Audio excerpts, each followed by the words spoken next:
प्यार के आदत लगाई अब भुलाए कहाही। छोड़ा कह रहलियो सब जवन कहलही रे।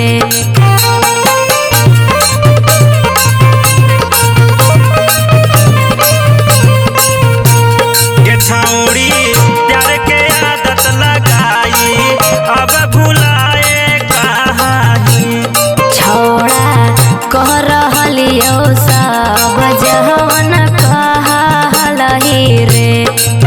बिसराए देलही गे मजल कटेला देलही गे तोड़ी दिलवा कैलही सतिया तरदिया झेल न पैबौगे अकेले तोरा बिना गे छौड़ी हम जी नहीं पैबौगे।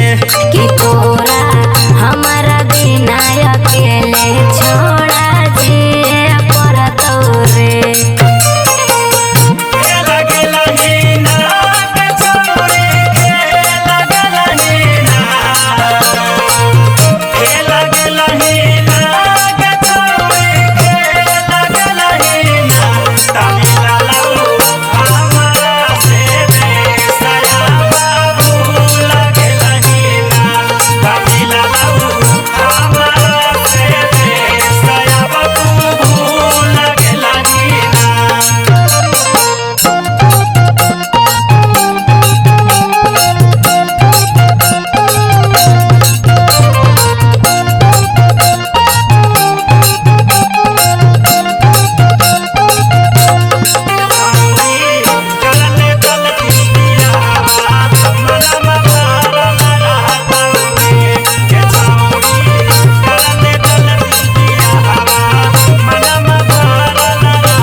कि प्यार के झांसा दे के कैलही हमसे घात गे सोना।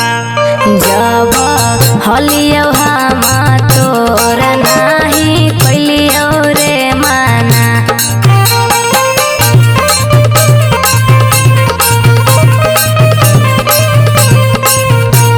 कि प्यार के झांसा दे के कैलही हमसे घात गे सोना।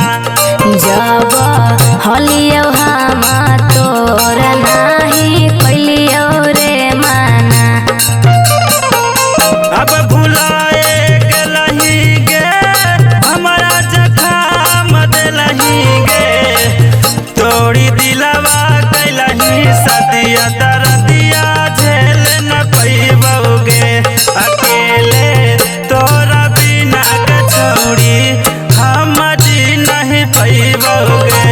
कि तोरा हमारा बिना अकेले छोड़ा जिए पड़तौ रे।